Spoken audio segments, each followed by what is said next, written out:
All right, so welcome. Glad to have Tony Marino and Drew Mitchell with us here today, having a conversation about long-term athletic development, physical literacy, and what's going on with Sport for Life Society in Canada. Welcome, Drew. Thank you so much for joining us. Thank you, Rick. Thank you for the opportunity.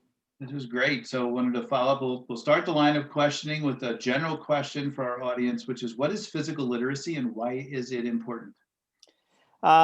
Physical literacy, by definition, is broken down into the physical competence, confidence and motivation, and knowledge and understanding to be physically active for life. That's its definition terms. For those of us that are a little older, it was when we were kids and we ran outside and we tore around the neighborhood, roamed our neighborhoods and our communities, and made up games and engaged with our friends, had tons of fun, didn't have adults telling us what to do, and developed a lot of independence, a lot of confidence in what we did. And unfortunately, a lot of that has been carved away, and it is unfortunate because it's led to a real increase in inactivity as we move forward. So do you see that then as an answer to our physical inactivity epidemic that we're in? Is it kind of based that way, or is it just a resurgence of interest in the way it used to be? Well, I think what we've done is a bunch of adults, and parents are in that category, have decided, made decisions to reduce the amount of free play movement that a child will have in their neighborhood, on the way to school, and even at school. So there are very few opportunities left in the community. There are sport opportunities, which are, hot and cold, depending on the level and the quality of the sport that's involved. Recreation centers, again, depends on the instruction and so on. But the whole concept of allowing kids to be creative and move and be a lot more independent is really it's a huge issue. And this is not it's a physiological outcome, but it's a behavioral issue. This is a big behavior shift, and I think it's really challenging to our young people, because it really kind of sets them up for inactivity for the rest of their lives in many ways. Say, Drew, this is Tony. Glad you came today. So we know that long-term athletic development, this framework, has often been associated to kind of help enable a physically literate culture. It's just one of those things out there that's tried to enable in culture anyway, physical literacy. Can you speak why Canada changed? Why did Canada make that change from long-term athletic development to that long-term development of sport and physical activity? Can you touch on a little bit about that for those of us here in the States? Yeah, sure. Well, as one of the driving forces around that change, I certainly can speak to it. One of the challenges around long-term athletic development has been I'd say the misperception that it's only for athletes. And the idea is, what is an athlete? That's somebody who's performing at a reasonably high level, participating in some sort of organized activity of sport. And so sport has a hard time reaching into some of these other sectors like education and recreation, and it's certainly not addressed well by health in our country. So one of the things that we determined is to have a more inclusive approach and make this.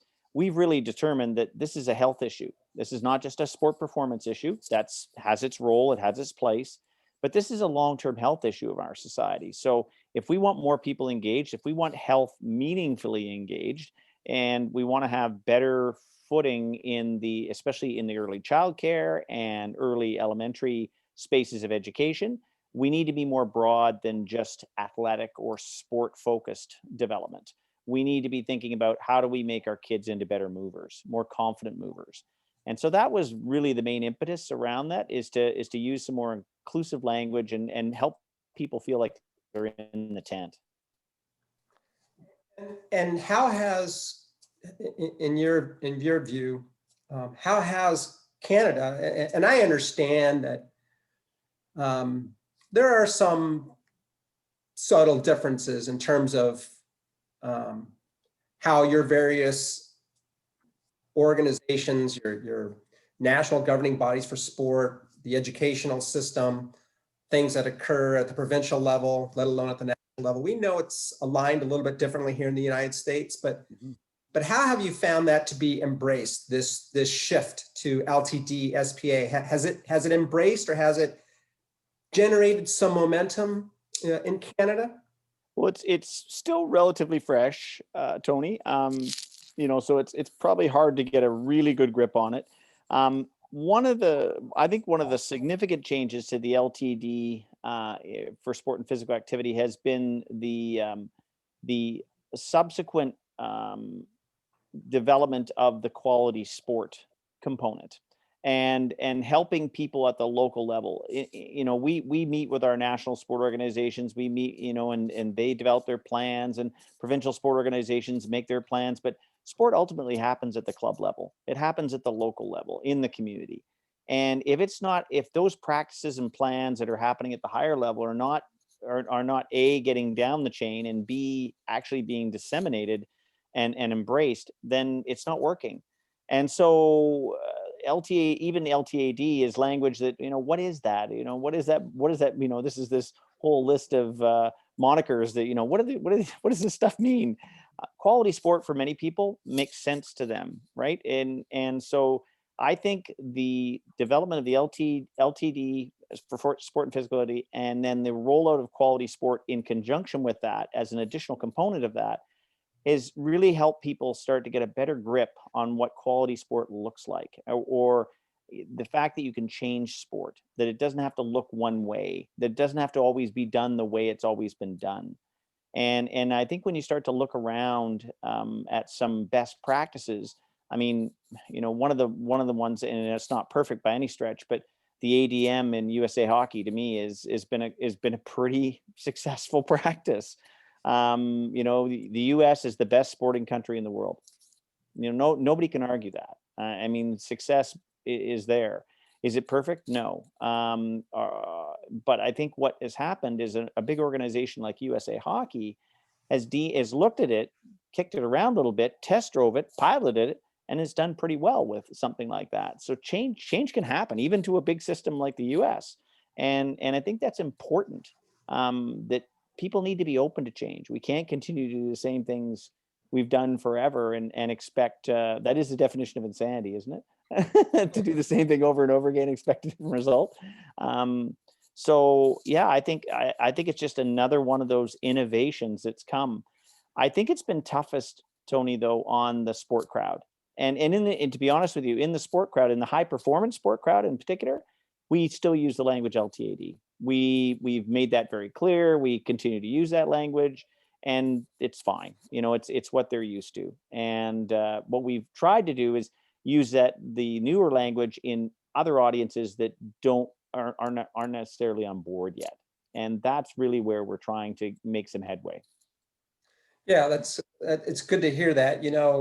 When I think of Canada, in any event, this is our perception of what we in Canada as things of being like an umbrella. There's, you have this umbrella perhaps at the governmental level that transcends the provincial level and then goes into each of its communities and things of that nature to implement these resources. Here in the United States, we are, how should I put this nicely, Rick? We are a collection of silos. we're multiple silos.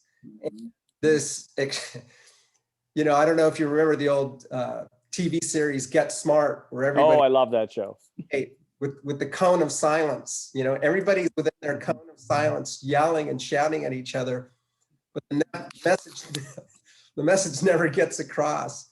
And that's kind of, where we're at. So looking at a framework, LTAD or long-term development for sport and physical activity, what we're really trying to grab onto is something that can help give us this umbrella that we can all talk about, and a framework that we can all embrace. That the end of that framework is the same, right? Yes, there's going to be but those few that are going to follow that competitive sport pathway, but the vast majority are going to follow that participation model. And that's why maybe I should have prefaced the questions that do you think LTAD or long-term development for sport and physical activity is a viable enabler? Do you believe that's a viable enabler for physical literacy?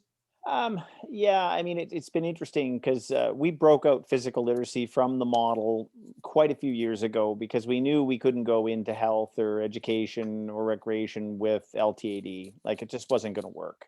But physical and or with sport, it just doesn't open doors. So we went with physical literacy because it was something that at least they were curious about.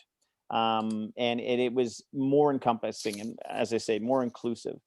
And so I think what's happened a little bit in that time frame is that physical literacy has kind of gotten lost a little bit in the LTAD, LTD, and sport and physical activity model. It's like, it's not as big a well, it's still the same priority it's always been, right? We need to establish a fairly complete, fairly robust set of skills in kids. It's broad and deep and give them choices, make them better athletes, provide that environment that's enriching, and try and stretch that environment out over so that they have a reasonable development pathway where they have a reasonable time to make choices.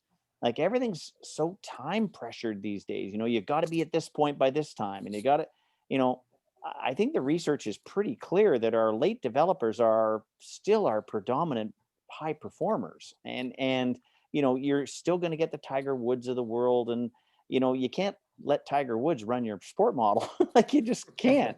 And like we have an athlete that came out of Canada that's a really good example of you guys know him. His name is Steve Nash. Steve Nash is a fairly short white guy from Canada. Was a two-time NBA MVP. That's pretty much unheard of. And this kid was BC soccer boy. He was a soccer player. His brother's a soccer player, and he played rugby. He played lacrosse. He played, you name it. He just loved to play sports, and he had an amazing opportunity, both through his family setting, his school setting, his community setting, to execute on all that. And he also brought in an immense propensity to practice. And this is where I think everybody likes to criticize the 10,000 hour rule, and everybody likes to criticize, it's not an exact science. We all know this, right? Some people need this much time. Some people need this much time, right? But he practiced like crazy because he knew he didn't have, he wasn't tall. He wasn't particularly fast, kind of Gretzky-like. Gretzky's kind of the same. He's not a physical specimen, right? And he honed his craft. And I think we need to provide more opportunities for more of our young developing people to have this opportunity for quality practice. Like it's movement homework. That's what it is. We do the same thing with math. We do the same thing with language arts and, these different subjects and stuff. We don't allow enough quality time for intentional movement homework and allow, and sometimes it's very intentional. Sometimes it's fun and engaging. Sometimes it's, it's whatever it is. But as I think the adults have thought they're way smarter than we really are sometimes, and we muck around with it and we really get in kids' ways.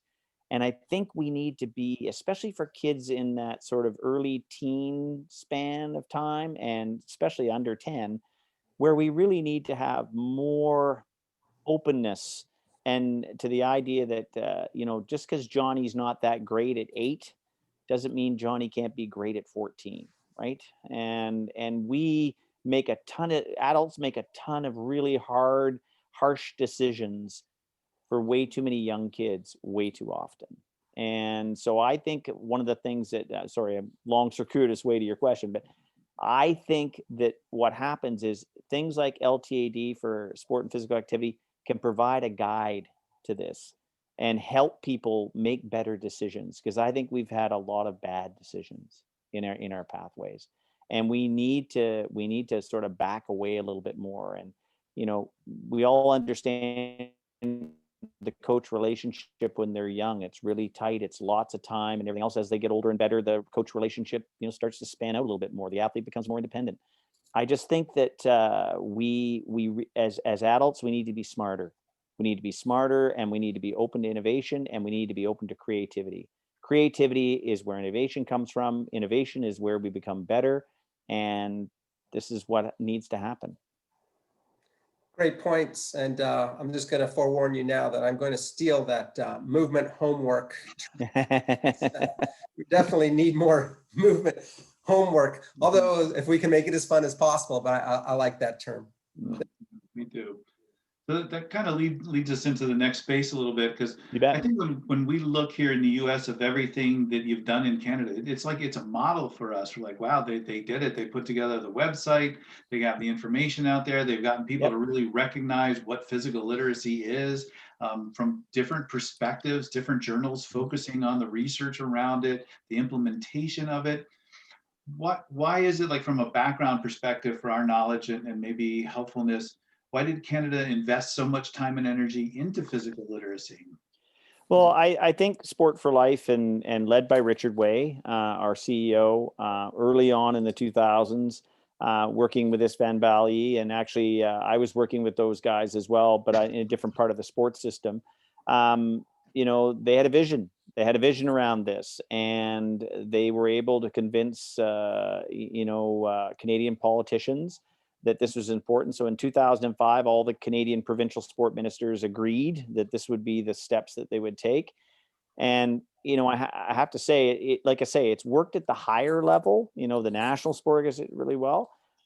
But, the challenge, it took us a long time to drive the system down. So it's going to take us a long time to drive the system back up. But physical literacy, in parallel to the LTAD piece in sport, has had an equally and actually even greater, more exponential growth in the health side. Like, we now have our British Columbia Ministry of Health here investing $6 million in physical literacy development at the school level and the community level. They see that, 50 plus years of telling people to be physically active and eat well has done nothing. And we're now the least active and the least healthy we've ever been. Our life expectancy is still up there, but it's amazing what medicine can do, healthcare can do. So we're starting to see a bit of a shift, that prevention is now becoming more part of the game. And I think because physical literacy is now getting better traction from the health space, when health calls a meeting, people come. When sport calls a meeting, not so many people come, right? So we needed to change our group of influencers. And if we wanted to be able to have that. And again, health in our country, much more connected, our model's much different than in the United States, which is much more fragmented. We were able to connect the dots around this and get some reasonable traction. Still a long way to go, but we have to say it's gone pretty well so far. Knock on wood. So, Drew, I know I spoke earlier about the United States being in silos and Canada having a little bit more of a unified vision. Mm-hmm. What are some, looking down literally on the United States, mm-hmm. From where you are, what are some tips or some nuggets of advice from your perspective in looking at how we're doing here things in the United States? How can we do a better job of maybe A, getting everybody to work together, and B, maybe embrace these long-term development models, whether we call it LTAD or yep. Yeah. What are your outside? It's we're always inside reflecting internally, but I wonder what you see the United States as from your perspective in terms of how we're doing things here. Well, it's a paradox. It is, because, like I say, you have some of the most gifted athletes in the world in lots of, it's the diversity of your sport offering. There's lots of great American athletes, and at the same time, you have a huge inactivity, obesity issue. It's such an interesting parallel, just conflict. The thing that I've noticed with the United States, I think your ability for the schools to do more is better in the United States than it is in Canada. Our schools have really abdicated their role around physical education and around school sport and so on and so forth. I think the culture in your country around school, again, I'm not talking about, the Texas community with the 50,000 seat stadium for their football team, but I'm just talking about core delivery. And the idea that how does the school connect to the community? How does sport have this sort of better connectivity, or at least some of the infrastructure there to potentially make that work better? In Canada, community sport and school sport totally disconnected, like totally disconnected. Unless Rick, you were a high school coach, and Tony, you were a community club coach, and you knew each other and you decided to do something together. That's the only time it happens, right? And there's a lot of schools that are really challenged in getting coaches, because they have to be teachers, or maybe have to be sponsored by a teacher. So there's all these rules and bureaucracy that we need to break some of that down. But I think the school piece in partnership with the community piece could be one of the golden opportunities that I think the United States has a better chance of succeeding in, and already does succeed in many ways. You produce a lot of really good basketball players in your country, right? That's just one example. And that's kids playing on the blacktop. That's kids playing at school. That's, you name it, lots of different models out there. But I just think the United States is as a different culture around sport. Again, sometimes maybe too fervent, but I think for the most part, you've done that, can service you well if it's managed well. Yeah, when you mentioned maybe we have the better opportunity in our school setting, and Rick could probably speak to this better than I could, but you have 50 states that have their own distinct education. Yeah. And then, and not just different distinct Department of Educations in terms of their standards, but then they pass on off to the county. Right. They pass it on off to the district. Yeah. So not only are the states not on the same page, even within the states sometimes in terms of the standards are not on the same page. Yeah. That makes it kind of even more frustrating from the physical education perspective. For sure. And one of the things that we're trying to do in Canada that I think could be mimicked in the United States, but it would be different, is we're really trying to get health. So in Canada, health is run, the health delivery system is run provincially. So state-wise, like it would be in your country. The opportunity we have is that we can actually mobilize resources into communities, and not only that, we can help connect the dots better. I think insurance companies, because they play such a larger role in the United States, could have a big role in this, in investing further down the chain. Like, don't wait till somebody's sick. Like, get down the chain farther, like when they're young, and be investing in this stuff, and their actuaries are going to start to crunch the numbers and figure out that that's what they have to do. And so my big goal has been to really change the health relationship, or the relationship with health, that we have in Canada. And it's working so far. And because they're the biggest funder, they have the most money, and they have the most vested interest in what we can do. Like, as you two know, sport is a superpower. Done well, sport is a superpower. And it makes people healthy. It gives a whole bunch of positives. Yeah, there's some negatives to it too when it's done poorly, but when it's on, it kicks the crap out of anything in the way of the drug situation, the pharmaceutical industry. Yet the pharmaceutical industry is making billions of dollars, doing what they're doing. We have to look at this way differently, and we, you guys are in this fortunate spot. We need good research. We need good data. We need, good outcomes around what goes on. We know this stuff happens. How do we tell that story better, and in a way that health will understand and invest in? Good point. Great stuff. It's but you're spot on. Our culture is, dare I say, very capital driven. So you have multiple entities that have their hand in the jar, right? You have insurance companies that have a take. the fitness industry. Yep. Take, that's a tremendous billion-dollar industry as well, let alone schools and community recreation. But you're absolutely right.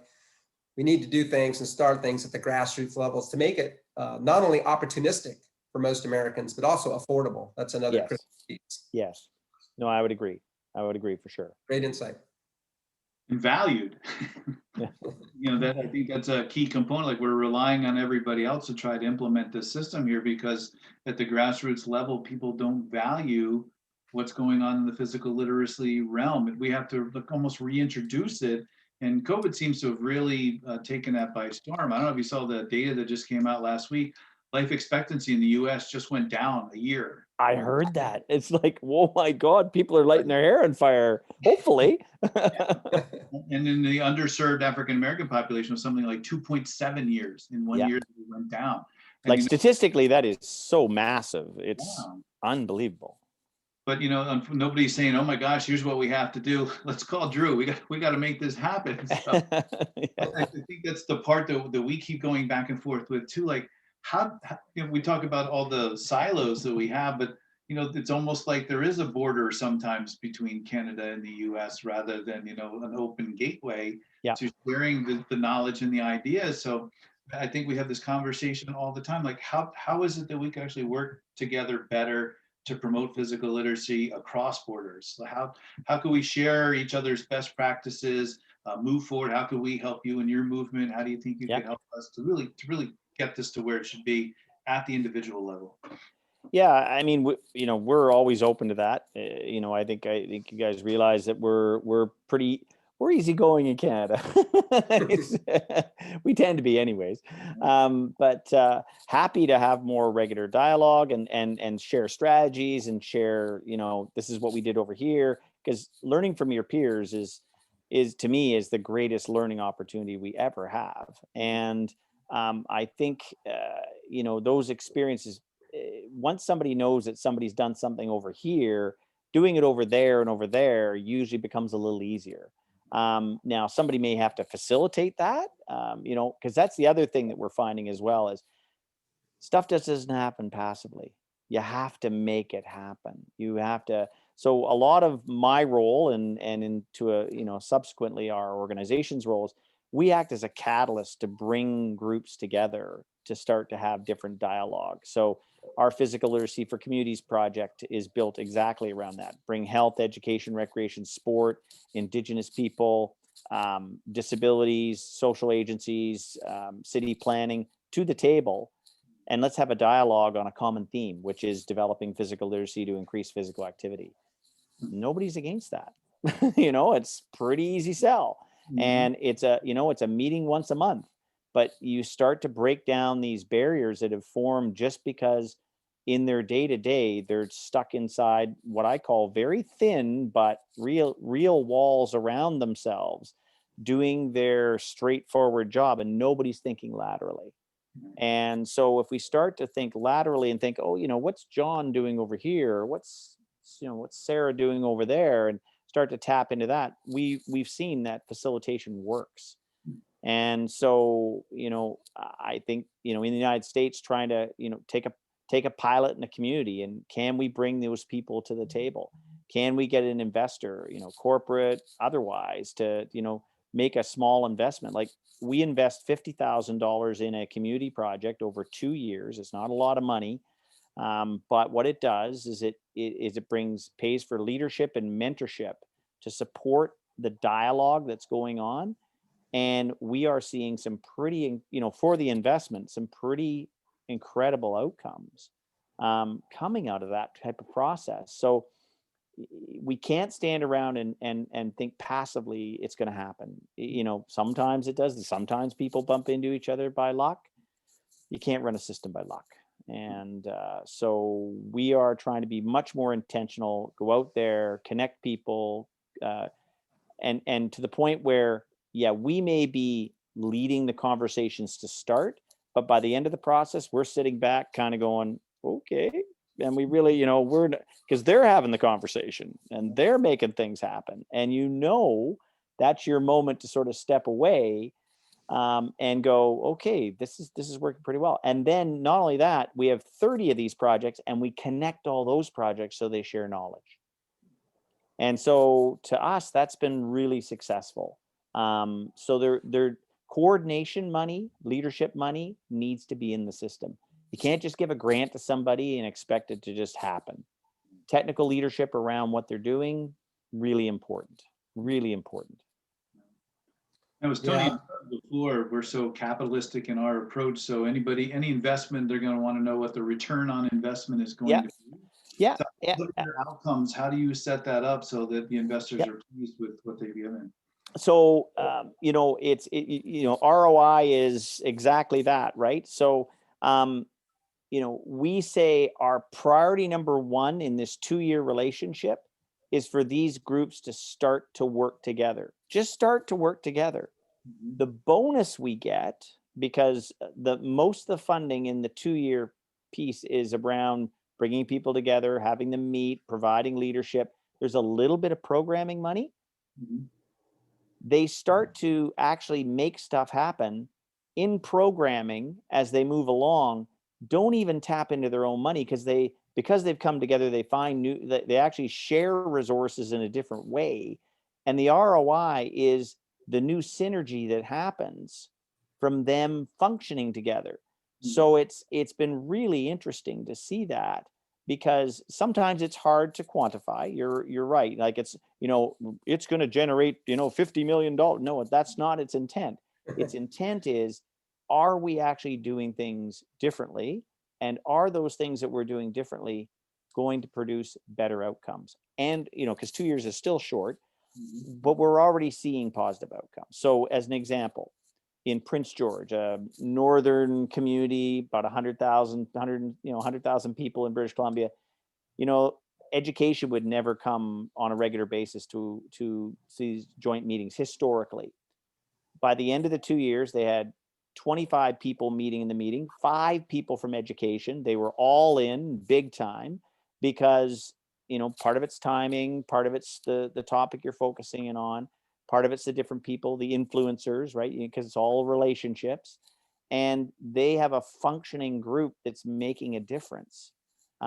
Likewise in West Vancouver, North Vancouver, I go Salmon Arm in the middle of our interior of our province. It's about 30,000 people, and these people, it's really struck a tone that they see the benefit of working together and not just being in their silo. And so to me, that's been really, really a rich outcome. But you're right, you need to nail down what is the ROI. And it can't be too nebulous. It can't be too airy-fairy. It needs to have some real context to it. Well, the good news is we have something on which to base it, which is the success of what you've done. So we could use that and share that, I think. So that's a great opportunity for us working together, as I see it, to really move the needle to the right for us. For sure. Yeah. And in that vein, do you have resources or a website or anything that you want to share with us for people to go for more information on what you're doing and how that works and getting involved? Yeah, actually, www.physicalliteracy.ca is where we house a lot of almost all of our physical literacy work. And then sportforlife.ca is the other website where most of our sporting components are housed. But those two websites, a lot of the stuff I talked about around physical literacy for communities and other physical literacy work that we're doing is on the physicalliteracy.ca website. And it's open source. We for the most part, like we don't sell our resources. Our resources are open source, and we do that because we want people to stand on a mountaintop and shout and share, and this is the only way that this happens. And I think sometimes in the sport non-for-profit sector, we think we produce a resource, we have to sell it because we have to recoup our money, and it's such a short term, and I understand the desperation because a lot of them are resource poor. But the challenge is that if we can actually get the message out there and get people thinking differently, the resources that can come further down the road are much larger. much bigger and much more substantive than trying to get, $25 for a resource. So we've gone the route of making resources available. And we're hoping, I mean, that's the nature of the internet and everything these days, right? Everything's open source. Yeah, yeah. Well, this has been very, very insightful for myself. I'm pretty sure for Rick, we in the United States, we have multiple initiatives in action. Yeah. Some are sponsored at the government level, the United States, Department of Health and Human Services. We have Healthy People 2030. We're on our 4th or 5th reiteration of Healthy People. We started, I think first year was 1990. Yeah. 1990, 2000, 2010. Now we're up to 2030. And we've seen no real dramatic improvement or enhancement in American health and well-being since that time. And we've got the National Youth Sports Strategy, which was launched last year by the Department of Health and Human Services to improve sport participation. We've got the National Physical Activity Plan Alliance, which is a collective of numerous organizations also aligned with Healthy People 2030, ironically. And then we have private sector initiatives, Project Play. And they all, when you look at them on a piece of paper, they all really have the same altruistic message, but getting teeth into these initiatives and actually launching them and getting them moving forward has always been difficult. And so conversations like this are extremely helpful for our group to work as one, to give teeth to our initiatives. And again, Canada is, I think, quite a bit ahead of us in that. Rick, would you agree? Quite a bit ahead of us in launching some of those boots on the ground initiatives. So for me personally, I really appreciate this opportunity, and the Sport for Life events have been fantastic learning experiences for myself in the events that I've attended virtually as well as in person. So I just want to say thank you, Drew, for sharing with us today. Well, and I'd like to thank you and Rick, Tony. You two have really been valuable contributors to the process, to the journey as we continue to all move forward. And it is, to me, that's what we need to do. We need to do it more often. We need to share. We need to be collaborating where we can. Absolutely. And looking forward to doing more of that in the future. Gosh, those are the best words I think I've ever heard. Thank you so much for that, because that's exactly where Tony and Joe Eisenman, who joins us quite often on these calls, we speak about this all the time, that this is the direction we need to go, and we're so excited that you're willing to do that, and you've been so great about sharing all the resources and opportunities. So yeah, thank you very much, and thank you so much for joining us today. Thank you, guys. Take care. All right, take care now. Take care now. Bye-bye. Bye.